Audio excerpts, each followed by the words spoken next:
You know, I'll be stuck with us for the next 5 weeks.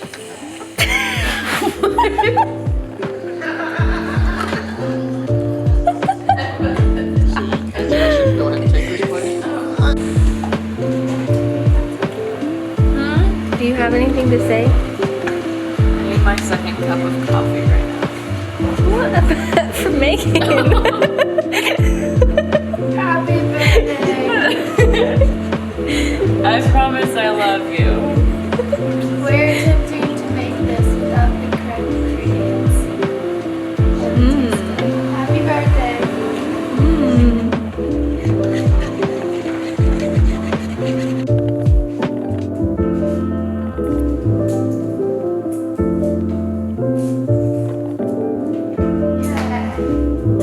Run.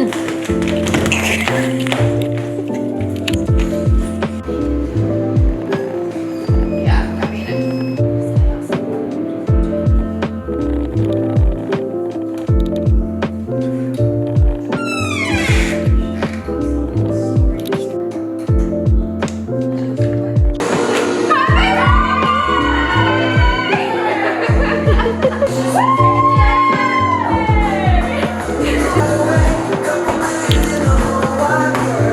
Happy birthday!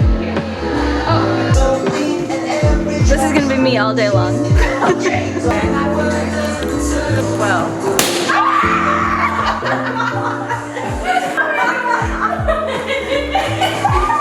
MJ's lost it. Maybe surprise. Happy birthday to you. Happy birthday, dear Megan. Happy birthday to you.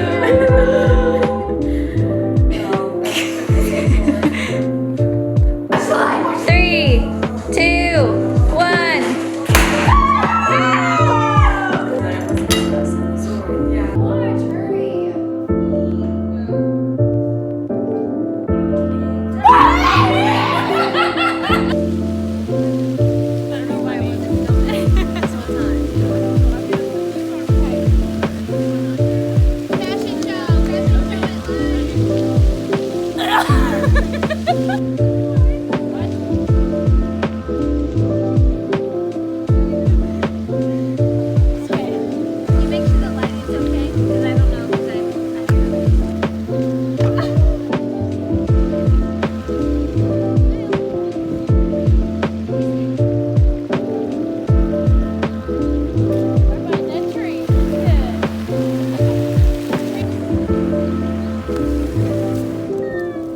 Happy birthday, Megan!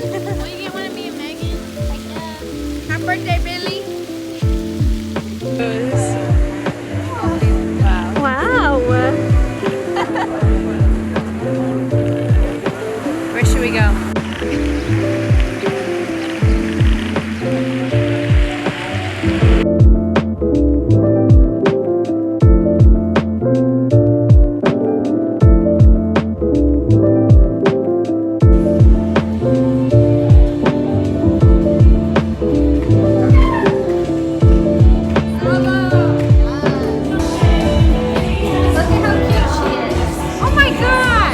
Number 4. Most lies have roots like weeds do. If you just speak the lie out without finding where it started, it's like when you pick a weed without pulling all the roots out. For example, in my life, my mom and dad got divorced and my father left. In that moment, I felt unlovable. So in every relationship, whether it was with my friends, my mom, my family, or with my boyfriend, I always felt like I had to do something for them to love me. I took that lie with me wherever I went. Even when I knew that I did that, it wasn't until I realized where it started that I was able to walk through it. Just like Kendall said, when you find yourself feeling those emotions and not going to God, it's important to think about what the lie is that you're believing, and speaking it out, but also looking back in your life to a moment that caused that lie. And now Mallory's going to talk about what to do after you find the root of your lie. So once you've identified the lies that you believe about yourself, it's important to speak them out or declare them. But it isn't enough to simply remove the lies from your mind or your life. I'm going to draw. Because we're all imperfect humans and there's sin in the world, we all have imperfect hearts. We have cracks in our hearts. When we begin to believe lies about ourselves, these cracks and holes grow bigger. So this can look like not liking the way you look, so you think you're ugly. My parents don't have time for me, so I must be unlovable. I don't have a lot of friends, so I must be invisible. I don't do well in school, so I'll never be able to do anything with my life. I must be worthless. So removing the lies and speaking those out from our lives is like putting a Band-Aid over these cracks or holes. It holds our hearts together and may make us feel better, but it doesn't truly heal us. But finding and knowing God's truth about who He says we are, that gives us a completely new and restored heart. 3 years ago, I was in a relationship with my best friend. I thought we were going to get married one day. He was in school to become a pastor, so our relationship looked perfect from the outside. I knew at that time that my worth and my identity is in Jesus, but when I had this boy in front of me filling my heart, it was so easy for me to start putting my worth in him instead of God. He would tell me that I'm beautiful, so I thought I was beautiful. He would tell me that I'm funny, so I believed that I was funny. He said that I'm different and unique, unlike anyone he's ever known. Ai, më thoshte mua që ti je ndryshme dhe je unike, si asnjë tjetër, s'kam parë asnjë si ty. Boys talking. So I believed that I was special, that I was known and worthy because he said I was. So when we broke up, suddenly I lost all of my truths about who I am. And that's when, without even realizing it, the lies began to creep back into my life.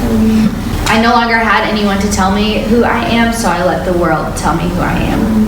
I don't look like the girls that I see on Instagram, so I started to believe that I was ugly. I don't have a boyfriend anymore, so I must not be enough for anyone. I must not be worthy of love.